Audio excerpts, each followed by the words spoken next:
Patrol log, October 19th, 2:47 a.m. Unit 217. Officers Hale and Ramirez. The night had that kind of silence that feels artificial, like the whole city had been muted. Even the hum of the engine sounded wrong. Rain slid down the windshield in long, thin streaks, turning the streetlights into blurred orange ribbons. We'd been out since 6 p.m., covering the East District. For noise complaints, one drunk driver. The domestic that ended before we got there. The usual. The heater made a soft clicking sound every few seconds, the only rhythm left in the car. Ramirez looked half dead, his eyes bloodshot, jaw tense. I felt the same. Night shift eats at you, slowly like rust. Dispatch had been quiet for almost an hour when the radio cracked to life. It wasn't clean, just a burst of static, then a woman's voice, faint and trembling. "Someone's out there. Please hurry, it's not human." The channel hissed, then dispatch broke in. Unit 217, respond to a 10 to 96 possible disturbance, Route 6 near mile marker 12. Caller disconnected before we could confirm. Use caution. Ramirez lifted an eyebrow. Route 6? That's forest and dirt roads. No houses out there. I shrugged. Could be campers. Could be nothing. Could be something. We both knew what that meant. The county had a reputation for weird calls, late-night screams, people seeing figures on the road that vanished before patrols arrive. Nothing ever stuck. Nothing ever got written down officially. We turned on a Route 6 around 3 a.m. The rain thickened, a steady curtain slapping against the cruiser. The asphalt looked slick as glass under the headlights. The woods on both sides seemed to lean closer the farther we went, tree branches overlapping into a dark tunnel. The GPS froze halfway down the route, blue arrow stuck mid-screen. "Great," Ramirez muttered. "No signal." I adjusted the mic. "Dispatch, 217 en route, ETA 10 minutes. No reply, just static. We tried again. Nothing. We drove another half-mile before the road dipped in a fog. The headlights cut through it in pale beams, revealing a rusted chain-link gate on the right side, half swallowed by weeds. A faded sign hung crookedly, "County property. No trespassing." Something metallic tapped against the gate in the wind, rhythmic like it had intent. "Looks like our spot," Ramirez said. He reached for the flashlight. I logged the time, 3:12, and stepped out into the rain. It hit cold and fine, almost mist-like, but the air itself felt thick, heavy, the kind that makes you lower your voice without knowing why. We scanned the tree line. The beam of the flashlight bounced across wet bark and brambles. No movement, no animals, just the sound of water dripping from the branches. Somewhere deeper in the woods, something cracked. A branch underfoot, slow and deliberate. "Hello," Ramirez called out. His voice didn't carry far. It felt like the forest swallowed it. We waited. Nothing. I keyed the mic again. "Dispatch, 217 on scene, checking perimeter."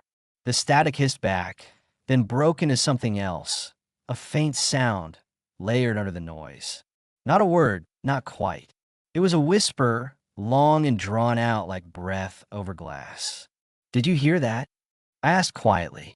Ramirez nodded. His jaw tightened. "Could be feedback." It wasn't. I know what feedback sounds like.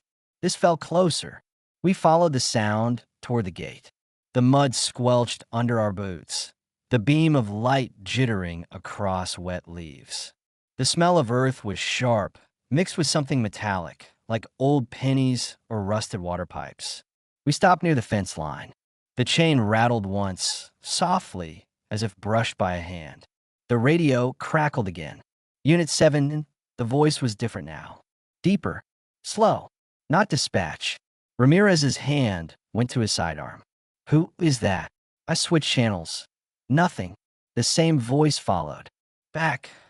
Then a laugh, low, breathy, almost like someone exhaling through the speaker. I turned back toward the cruiser.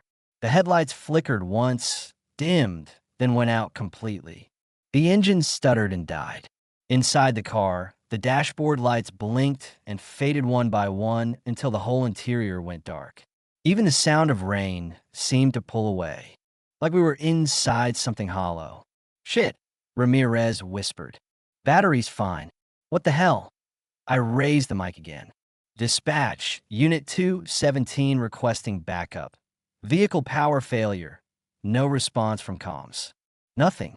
Then, faintly from the other end, "Hale." I froze. Ramirez looked at me. "What did it say?" Before I could answer, the radio clicked again, once sharply. A short burst of static followed, then silence. We stood there, listening to the nothing. No wind, no rain hitting the cruiser. Just the sound of our own breathing and the faint buzz of the dying radio signal. Then, somewhere beyond the trees, movement. Slow, deliberate, like something pacing along the edge of the dark. The light caught nothing but mist. Still, the sound grew closer. Wet footsteps, dragging. Ramirez whispered, "We should go." I nodded, but my feet didn't move. The sound stopped. For a long second, I thought maybe it had been an echo, but then the radio came to life again, louder this time. "Behind you," we spun around. The woods were empty. Just rain again, faint, distant. The flashlight flickered once, twice, then steadied. I looked back at the cruiser. Something was wrong with the windows. The reflections. My own shape looked delayed, half a second behind my movement, like a bad video feed. Ramirez moved closer to the car, peering inside. "Power's still off," he said. But he stopped. "What?" He didn't answer. His eyes were locked on the rear seat. I stepped beside him. The beam from the flashlight hit the back window, streaked with water, and there behind the glass, for just a fraction of a second, I saw it. A face. Pale. Still. Watching. Then the lights inside the cruiser flared white, blinding. The radio screamed with static. And then, darkness again. The only thing left was the sound of my name, whispered through the dead channel. "Officer Hale, patrol report continuation. October 19th, 3:18 a.m. Unit 217. The cruiser's power remained unresponsive. Manual restart failed. Vehicle lights, comms, and GPS offline. Officer Ramirez and I proceeded on foot to investigate the immediate area surrounding mile marker 12. The rain had reduced to a mist, fine enough to hang in the air like smoke. My flashlight cut through it in a narrow cone, revealing only the shapes of branches, wet ground, and the glint of metal from the gate. Every sound echoed too close. Our boots in the mud, the hiss of breath through our radios, the faint static that never fully stopped. The forest looked wrong. It wasn't the trees themselves. It was the way light moved between them, as if the air were thicker, slower. I kept glancing back toward the cruiser, expecting to see its headlights return. They never did. Ramirez stayed ahead, his flashlight trembling slightly with each step. The further we moved from the car, the less sound there was, until even the rain disappeared, replaced by a low hum. Not from the radio, not from anywhere, just a vibration under the skin. The ground sloped downward toward clearing. The mud changed texture, smoother, slicker, like it had been disturbed recently. The beam hit tire marks, 2 sets, heading off the main trail into the trees. County vehicles aren't allowed this deep, but the treads were fresh. I recorded the observation on my bodycam, or tried to. The device's red indicator light blinked twice and turned off. I tapped it. Nothing. "Mine's dead too," Ramirez said behind me. His voice sounded small. Maybe the rain shorted them. Maybe. We kept going. The trail split into two. On the left, broken branches and footprints, bare, human-sized but wrong in placement.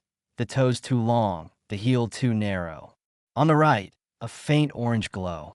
Firelight, flickering through the trees. We moved toward it, slow, weapons drawn but lowered. The air smelled like burned plastic and iron. The glow turned out to be a lantern, an old kerosene one, sitting on the ground beside what looked like a torn uniform shirt. County patch, half burned. Ramirez crouched. "Looks like ours." He reached for the name tag. The letters were melted beyond recognition, just blackened fabric.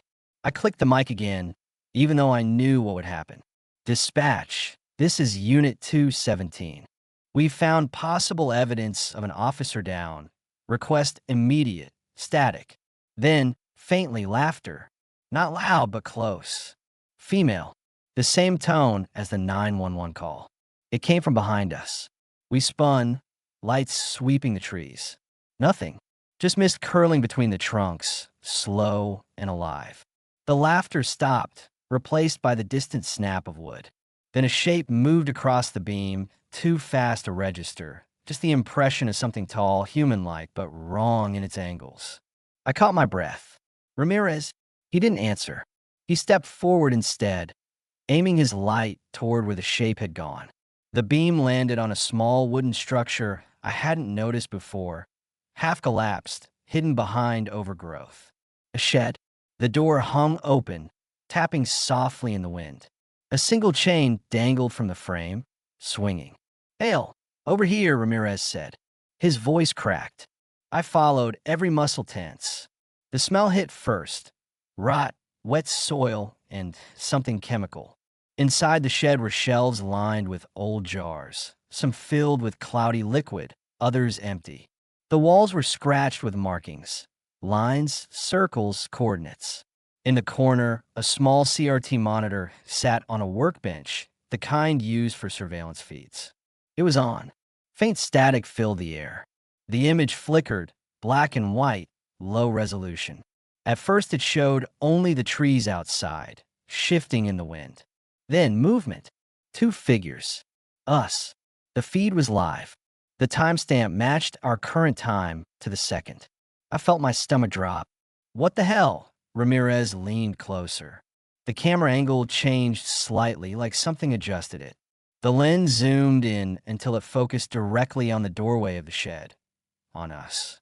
Ramirez reached to turn it off, but the screen went black before he touched it. Then a voice came through the static, muffled and distant, like a radio echoing down a tunnel. "Do not enter." I turned toward the doorway. The forest outside had gone completely still. Even the mist had frozen midair. Ramirez whispered, "We need to leave." I nodded. We backed away from the shed. The ground felt different underfoot now, softer, uneven. The air pressure dropped suddenly, ears popping. I turned my flashlight down. The mud we stood on wasn't mud anymore. It was fabric, layers of it, torn police uniforms, soaked and half buried. Dozens of them. My breath came out ragged. Ramirez gagged, stumbling back. "Jesus Christ." He stopped mid-sentence, eyes wide, looking past me. "Hale." I turned. The cruiser headlights were back on in the distance, glowing faint white through the fog. The sound of the engine carried faintly through the trees. "Did we leave it running?" I said, even though I knew we hadn't. Ramirez didn't answer. He just stared. "Someone's in it." The figure in the driver's seat was visible through the fog, sitting perfectly still. No movement, no deflection. I raised the flashlight, but the beam didn't reach that far. The headlights flickered twice. Then the radio on my vest came alive with full signal strength, clear and sharp for the first time all night. "Unit 217, confirm location," dispatch said.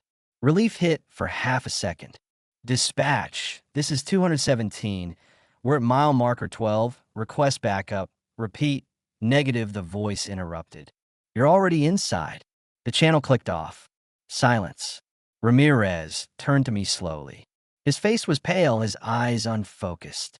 What did she mean? I didn't know. I turned back toward the cruiser, but the headlights were gone. So was the sound. Just the mist again, dense and silent. Ramirez called my name, voice trembling. I turned. He wasn't there. The flashlight caught nothing but fog and the faint shimmer of wet ground where his boots had been. My radio clicked once. Then his voice came through, faint and distant. "Hale, don't follow it." Then static. I ran toward the sound anyway. The mist moved like water, swallowing the light. Every step felt slower, heavier. My bodycam flickered back on for a second, showing only noise. then a single frame before cutting off. In that frame, I wasn't alone. Something was standing beside me, taller than any man, closer than my shadow. Patrol, log continuation, timestamp uncertain. Bodycam malfunction. Memory begins fragmenting. The mist feels thicker now, like it's pressing against my skin, trying to fill every breath. The forest has changed. It isn't the same place we walked into. The ground rises and falls in ways that don't match the map in my head, like the terrain rearranged itself when I wasn't looking. My boots sink deeper with each step, the mud clinging, pulling me down. Every sound I make comes back delayed, an echo half a second too late. I try to call Ramirez again, but my radio just hums, low, constant, like something breathing through it. I switch channels. Nothing but the hum. I stop moving. Listen. Somewhere ahead, faint a voice. This way. It's his voice. It sounds wrong. Stretched, like tape slowing down. I move toward it anyway, pushing through the wet branches, each one scraping my jacket with a sound too loud for how small it is. The fog swirls around the beam of my flashlight, thick enough to feel. My light catches movement, something pale slipping between trees. For a moment, I think it's Ramirez, but then I see how it moves. Too smooth, too long, like its joints bend the wrong way. I call out, "Stop! Police!" My voice comes back at me, warped slower. The echo says my name instead. I keep walking, the world narrowing to the sound of my heartbeat and the static in my ear. The trees open into another clearing, smaller this time. The fog glows faintly, reflecting off something metallic in the center. A radio tower. At least, it looks like one, a narrow frame of rusted steel, barely taller than a house. Wires hang down into the soil, half buried in mud and old leaves. At the base of it sits a small black box, blinking red. I crouch beside it. The blinking syncs with the hum of my radio, every pulse matching a breath. The closer I get, the louder the hum becomes. It's not static anymore. It's whispering. Dozens of voices layered together, low and trembling. I lean closer. For a second, they sink into words. "Stay with us, Hale." I stumble back, slipping in the mud. My flashlight hits the ground, beams spinning, cutting across something else nearby. Footprints. Bare. Fresh. Leading away from the tower, deeper into the fog. I follow. The air grows warmer as I move. The smell changes, less like rain, more like metal and ozone, the aftertaste of lightning. My ears pop again, and suddenly I can hear something faint in the distance. Music. It's playing from nowhere, an old song through broken speakers. A lullaby, warped and slowing. The kind of thing you'd hear in a child's room long after the batteries should have died. Then a light, dim, flickering between the trees. I move toward it, one hand on my weapon, the other gripping the flashlight. The light resolves into a small cabin, barely standing. Boards warped, windows broken. Smoke curls from the chimney, though the air around it feels cold as stone. The door is slightly open, creaking with each push of wind. I radio again.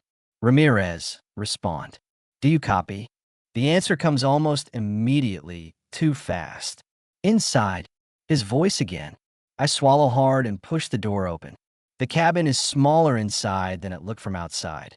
One room. The walls are lined with old police photos, newspaper clippings, maps of the county, all pinned in careful, precise patterns. The faces in the photos are familiar. Officers, ones who went missing. Some from years ago, some from this year. One photo near the center shows Ramirez. Taken tonight. Same uniform, same patch. He's standing in front of our cruiser, smiling faintly like for an ID shot. But the cruiser lights in the photo are on, and I know they weren't. My stomach twists. The air in the cabin grows heavier, like the oxygen's been drained out. The radio on my vest clicks again. "You found it," says a voice. Not Ramirez. Not dispatch. Just calm, quiet close. I spin, flashlight sweeping the walls. Nothing. "Who's there?" The radio answers with static that rises in pitch until it sounds almost like a scream. Then silence. I step back, and the boards creak beneath me. Something moves under the floor, slow, crawling. I back toward the door, but it slams shut on its own. The music starts again, louder now, skipping like a looped recording. I drop to one knee, look under the floorboards through a crack. Eyes, dozens of them, reflecting the light like wet glass. They blink in unison. The air vibrates with a sound too deep to be heard properly, something you feel in your bones. I grab my weapon and fire once into the floor. The echo doesn't sound like a gunshot. It sounds like something exhaling. The board split. Cold air rushes out, carrying whispers too many to separate. The light from my flashlight starts dimming on its own, beam narrowing to a pin. The cabin tilts slightly, like the ground is shifting beneath it. My radio clicks once more. Ramirez's voice, but broken, distorted, too close to the mic. Don't look at it. I can't tell where it's coming from. I back into a corner, eyes on the door, waiting for it to open. Instead, the sound comes from behind me, footsteps dragging slow. A shadow moves across the far wall, tall enough to reach the ceiling, head bent low. My body locks up. The flashlight flickers, then cuts out completely. Darkness swallows the room. The music stops mid-note. Then, in the silence, a whisper brushes my ear from behind. You shouldn't have come alone. I turn, firing blindly. The flash from the muzzle lights up a face inches from mine, pale and featureless, except for the mouth. It's wide, too wide. Then the shot echoes again, but this time it sounds like two guns. Someone else fired. The recoil throws me backward. My vision goes white. For a second, I see Ramirez standing in the doorway, his eyes hollow, uniform drenched. His lips move, but the words are delayed, like the world's sound is buffering. Then everything collapses inward, the walls, the air, the sound. Silence hits hard. My radio lies broken beside me, speaker hissing faintly. Through it, one word repeats over and over in a voice that sounds like mine. Stay. Final report reconstruction. File partially corrupted.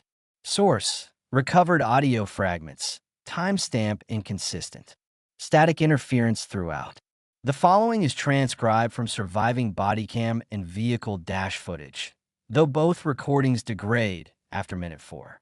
The camera turns on with a burst of white noise and the faint glow of headlights through fog. The cruiser is running again. Engine idling. Lights flickering as if the power cycles every few seconds. Rain falls slow, each drop stretched in the frame like the video is lagging. Officer Hale is visible in the driver's seat, head bowed forward. He appears motionless for several seconds before his hand twitches, fingers curling around the steering wheel. The radio crackles softly. Dispatch to Unit 217, status check. No answer, just the soft hum of rain. Then Hale lifts his head. His face is pale, eyes unfocused, mouth slightly open like he's breathing shallow. 217, he says, voice distant. We lost Ramirez. I don't know where I am. He looks out the window. The trees outside shift like they're moving in slow waves, bending in unison though there's no wind. There's something wrong with this place, he says quietly. It's like the road keeps turning back on itself. He checks his wristwatch, 3:19. The same minute logged over and over on his previous entries. The camera angle flickers, jumps to static, then back to the windshield. A shape moves across the headlights. Tall, thin, colorless. It doesn't walk. It slides, motion broken frame by frame. Hale reaches for the gear shift. I'm leaving, he says, voice trembling. I don't care if I lose signal. The cruiser's tires spin in the mud, but the car doesn't move. The engine revs harder, lights pulsing brighter until they blow out completely. Darkness fills the screen. Only Hale's breathing remains, quick and uneven. Ramirez, he whispers. If you can hear me, a voice cuts him off through the radio. His voice, recorded, slowed. Stay with us, Hale. The radio hum deepens, distorting into a layered tone that rattles the speakers. The headlights blink back on, weak, shaking like candlelight. The camera adjusts, revealing the road ahead. The forest is gone. In its place, a flat, open field under gray sky, wet and endless. The cruiser's GPS reboots for 1 second. The screen reads, location unknown. Then it shuts off again. Hale and shaking. Dispatch, he says, almost pleading. I need extraction. There's something here. It's not right. Silence. Then static. Then the same female voice from the original call. Please, someone's out there. Her tone matches perfectly, word for word. The system replays it on a loop. Hale slams the radio off, breathing fast. The camera catches movement in the rearview mirror, something sitting in the back seat. Barely visible.